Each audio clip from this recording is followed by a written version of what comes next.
Ang ika-11 kabanata sa El Filibusterismo sa Los Baños. Talasalitaan, mangaso, manghuli, tresilyo, sugal gamit ang baraha. Lihim, sikreto, talakayan, pagtuturo ng isang leksyon, praile, pare. Pupunta ang Kapitang General sa Buso-Buso upang mangaso, kasama ang banda ng musiko. Ngunit wala itong nahuli, kaya ipinag-utos din na bumalik sa Los Baños. Naglaro si Kapitan General kasama sina Padre Irene, Padre Sibila at Padre Camaro ng Tresilyo. Sinasadyang magpatalo ng dalawang pare upang mabigyang kasayahan ng General, habang galit naman si Padre Camaro. Hindi dinggid sa kaalaman ni Padre Camaro ang sadyang pagpapatalong dalawa ay para sa Akademya ng Wikang Kastila na naisipatayo ng mga mag-aral. Nagkaroon ng talakayan at pagtatalo tungkol dito. Ang mga praile at si Simon sumang-ayon din ang Kapitang General na palaya Tandang Cielo.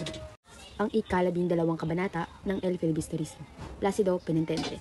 Masama ang loob ni Placido Penitente habang patungo sa pamantasan ng Santo Tomas, 2 beses nang sinulatan ng liham ang kanyang ina upang sabihin na nais na niyang tumigil sa pag-aaral. Ngunit sinabi nitong magtiis pa ng konti dahil malapit na itong magtapos. Habang naglalakad ay sinalubong ito ni Juanito Pilares na noong naatasan upang mangolekta ng ambag para sa pagpapatayo ng bantayog ng isang paring Dominico. Nang papasok na ay may tumawag sa kanya upang lagdaan ng isang kasulatan na tumututol sa pagpapatayo ni Macaraig ng Akademya ng Wikang Kastila. Hindi naman ito nilagdaan ni Placido dahil wala itong panahon upang basahin ang nasabing kasulatan. Natawag na ang profesor. Ang pangalan nito nung siya ay pumasok.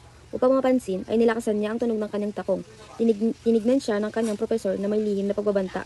Ang ika-13 kabanata sa El Filibusterismo, klase sa pisika. Ginaganap ang klase sa pisika sa isang bulwagang pahaba na may bintanang rehas. Meron ditong gabinete na naglalaman ng mga kagamitang pampisika, ngunit ito ay inilalaan lamang sa mga pangunahing dumadalaw at hindi sa mga mag-aaral. Ang Dominikanong pari na si Padre Milon ang siyang profesor sa pisika. Tungkol sa salamin ang diskusyon sa araw na iyon. Unang tinawag ang isang antuking estudyante, ngunit ang hindi nakasagot ay tinawag ng profesor si Juanito Pilares. Nang walang mabulong na sagot sa kanya si Placido Penitente, ay inapakan nito ang kanyang paa. Dahilan kung bakit napasigaw si Placido. Dahilan naman kung bakit ito sunod na itinawag. Wala ding maisagot si Placido, kaya inilait ito ng kanyang profesor. Galit na umalis si Placido sa bulwagan. Matapos, magkaroon ng sagutan sa pagitan niya at ng pare. Ang ika-14 na kabanata sa El Filibusterismo. Isang tahanan ng mga mag-aaral. Ang bahay ni Macaraig ay malaki at mayroong 2 palapag. Tahimik dito tuwing umaga at magulo pagsapit ng hapon. Unti-unting napawi ang ingay na magsidatingan ang mga kamag-aral na inangyayaan ni Macaraig upang ibalik ang nilalakad nilang Akademya ng Wikang Kastila. Unang dumating si Isagani at Sandoval. Sumunod sila Pecson at Pilares. Dumating si Macaraig, dala-dala ang magandang balita. Sinabi niya ang pakipag-usap ni Padre Irene sa Kapitang General. Ibinalita din niya ang pagsalungat ni Don Custido sa planong Akademya ng Wikang Kastila. Nakaisip sila ng 2 paraan kung paano nila mapapapayag si Don Custido. Una ay pakiusapan si Ginoong Pasta, isang manananggol na pinangangayupapan ng Don. Ikalawa ay si Pepay na isang mananayaw. Napagkaisahan ng lahat na unang kausapin si Ginoong Pasta dahil iyon kay Isigani. Kailangan maging marangal ang kapamaraan ng gagawin nila. Ang ika-15 kabanata ng El Filibusterismo, Ginoong Pasta. Nagtungo si Isagani sa bahay ni Ginoong Pasta upang ito ay hikayatin na sumang-ayon sakaling sumangguni si Don Custido dito. Ngunit ito ay nabigo dahil napagpasyahan na ng Ginoo na huwag makialam sa panukulang iyon. Sa kanya ay kailangan niyang maging maingat dahil siya ay maraming pagmay-ari. Kung kaya't kailangan niyang kumilos ayon sa batas. Pag-alis ni Isagani ay naiwang nag-isip si Ginoong Pasta. Siya ay humanga sa katalinuhan at estado ng pag-isip ni Isagani. Ngunit para sa Ginoo, ito ay kaawa-awa. Ang ika-16 na kabanata sa El Filibusterismo. Ang kapighatian ng isang incheck. Araw ng Sabado ay naghandog ng isang hapunan si Quiroga, isang incheck na naghahangan magkaroon ng konsulado ng kanyang bansa. Naroon sa hapunan ng isang panauhin kabilang ang kakilalang mga ngalakal, mga praile, mga militar, mga kawani ng pamahalaan, at ang kanyang mga suki. Nang dumating si Simon, ay kinausap niya ang mga ngalakal, nagsisidaing sa takbong kanilang negosyo. Si Quiroga man ay dumaing din nang tingilin siya ni Simon sa utang na 9,000 piso. Ayon kay Simon, babawasan niya ng 2,000 piso ang utang ni Quiroga kung papayag ito na itago sa kanyang bodega ang mga dumating na armas. Sa huli ay sumang-ayon na din si Quiroga, bagaman may pag-aalinlangan sa una. Sa isang pulutong na kinabibilangan ni Benzaib, Juanito Pilares, mga pare at si Simon, ay nag-uusap-usap tungkol sa ibinalita ni Pilares. Sa ulong, nagsasalita si Benzaib, ay nag-aakalang ito isang ilusyong likha ng salamin. Upang mapatunayan ang sabi-sabi, umalis sila sa bahay ni Quiroga at nagtungo sa perya. Ang ika-18 kabanata ng El Filibusterismo, ang perya. Maganda ang gabi at puno ng tao ang liwasan. Si Padre Camorra ay libang na pinagmamasdan ang mga magagandang dalaga. Labis ang kanyang paghanga kay Paulita Gomez. Napadaan sila sa tindahan na nagbebenta ng mga tauhang yari sa kahoy. Marami sa mga inukit ay anyong pari tulad ni Padre Irene. Nang makakita sila ng kamukha ni Simon ay naalala nila ito at hinanap, ngunit di nila ito natagpuan. Ayon kay Padre Camaro, natakot ito na pagbayarin ng tiket sa tanghalan ni Mr. Leeds.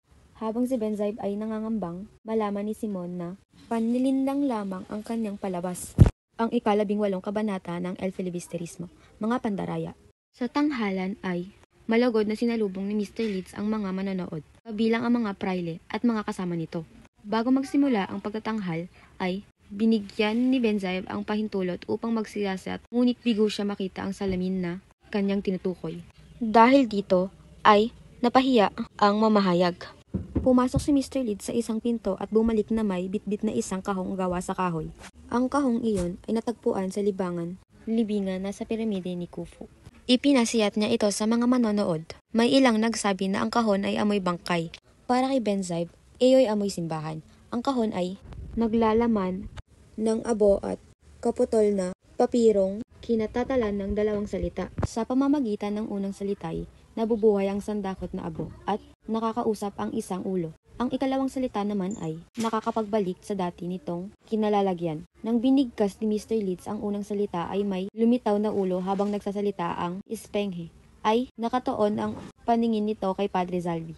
Dahil sa takot ay nahimatay ang pari.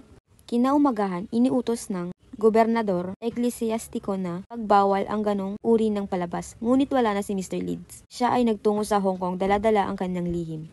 Ang ika-19 na kabanata sa El Filibusterismo, ang lambat. Umalis si Placido Pinente sa klase. Napuno ng puot ang kalooban. Wala siyang ibang inisip kundi ang paghihigante. Buo na ang kanyang desisyon at tumigil na sa pag-aaral dahil sa paghamak na natanggap mula sa kanyang profesor. Mula siyang gagawa ng liham para sa kanyang ina. Nang makarating sa bahay ay di niya inakalang madaratnan doon ang kanyang ina na si Kabesang Andang. Napansin ng ina nito ang galit sa mga mata ni Placido.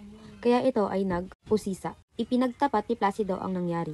Nalungkot naman ang kanyang ina dahil hindi nito natupad ang pangako sa asawa na pagtatapusin ng pag-aaral ang kanilang anak. Nagpatuloy sa pangangaral ang ina, kaya napilitang umalis sa bahay si Placido. Nagpalaboy-laboy ito sa lansangan, ngunit umuwi din nang makaramdam ng gutom. Sa pag-uwi ay nararoon pa rin ang ina nito. Muling pinangaralan ng ina si Placido, kung kaya't muli itong lumabas at nagtungo sa daungan. Doon ay nag-antay siya ng kaibigang mandaragat, ngunit nabigo ito. Sa halip ay nakarating ito sa perya. Nakita niya doon si Simon na nagsama sa kanya sa mga pook na hindi niya inaasahang makakarating ng mayamang mag-aalahas. Hating gabi na nang makauwi si Placido galing sa bahay ng mga alahas. Samantala, naiwang nag-isip si Simon. Naisip niyang bahagi siya ng kasamaang nais niyang puksain. Muli niyang naalala ang mukha ng kanyang ama at ni alias na kapwa namatay. Dahil sa paggawa ng mabuti, kinabukasan ay masayang pinapakinggan ni Placido ang pangangaral ng ina. Ang ika-20 kabanata ng El Filibusterismo, ang nagpapalagay. Ang pagdidesisyon sa Akademya ng Wikang Kastila ay nasa mga kamay ni Don Custido. Si Custido de Lazari y Sanchez de Monterredondo ay tanyag sa lipunan ng Maynila. Bawat kilos niya ay pinapansin ng mga mamahayag, tinagurian siyang buena tinta. Bata pa lang siya ay nang dumating siya sa Maynila. Siya ay nakapag-asawa, isang maganda at mayamang mistisa. Aktibo siya at sa maraming posisyon sa pamahalaan. Kabaliktaran naman ang sinapit nito nang bumalik siya sa Espanya. Walang pumapansin dito ni hindi siya makahalubilo sa mga mayayaman dahil sa kakulangan sa pag-aral. Wala pang isang taon ay pagpasyahan nitong bumalik sa Pilipinas. Mahigit 15 araw na niyang sinusuri ang kasulatan ng usisain ng mataas na kawani ang lagay ng mga balak ng mag-aaral. Sumagot si Don Custido nang may kasamaang pag-aalinlangan bagamat ibig ipakilalang natapos na niya ito.